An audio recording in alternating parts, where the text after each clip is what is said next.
Hey guys, it's Will from Tested. I'm here at Maker Faire 2014 in San Mateo with David Marquez, who is into underwater RC submarines. David, how you doing? I'm doing great, thank you. Well, so I just want to know more about your hobby and what it takes to build a submarine. So, how do you even get started doing this? Were you into RC planes or helicopters or boats, something like that? Actually, I was not into any of that. I always had a love and a fascination for submarines in general. And as a kid, I always wanted my own submarine. But of course, you don't have the money for it or the skill.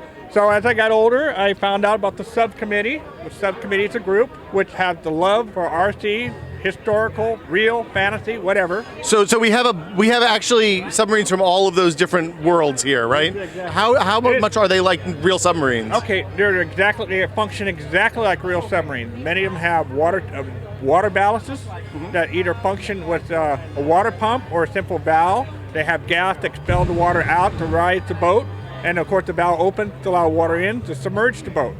The boats have to be properly trimmed because the water, the characteristics, it changes, so you have to always make sure they're properly trimmed out.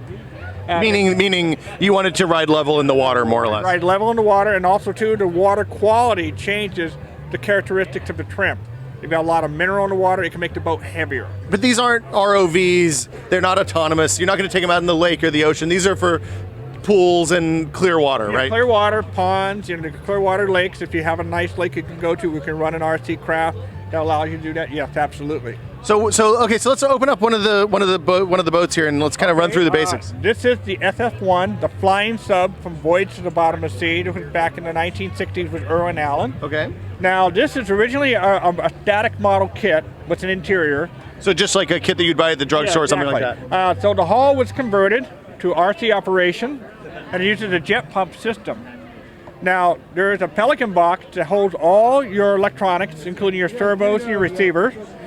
You have batteries here, which have been made watertight. There are two of them. Okay. You have two speed controllers.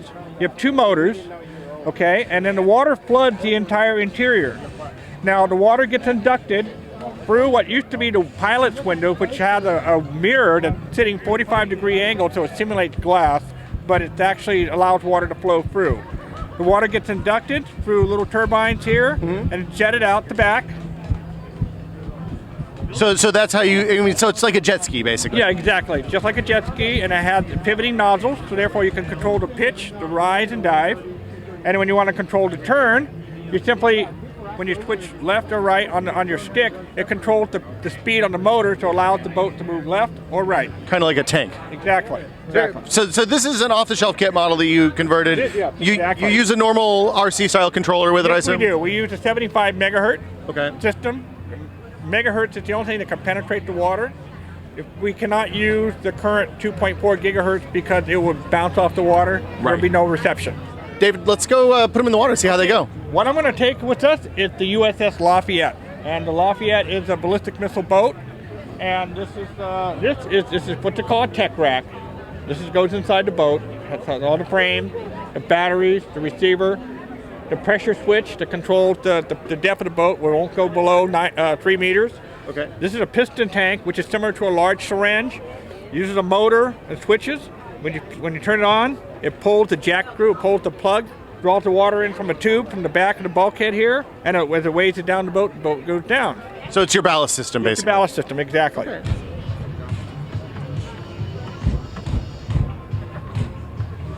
Okay, so we're at the water. You've got it in the water. Nothing changes. Everything's powered up. Let's see what happens next. We have a good crowd here. We're going to dive the boat by turning on the switch that's going to pull back the piston tank to allow the water to come into the tank.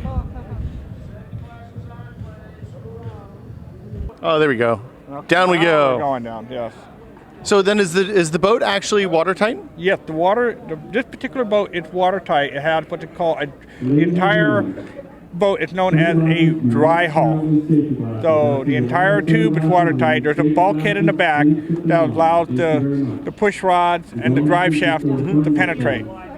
David, this is super interesting. Thank you so much for sharing your hobby with us. If people want to learn more about model submarines, RC submarines, where's the best place to go? To come down to the model submarine booth at the Battle Pond. Or on the web? On the website, you go to www.subcommittee.com. Beautiful. Thank you so much. Thank you very much. We'll have more from Maker Faire 2014. See you guys soon. Bye. Thanks, David.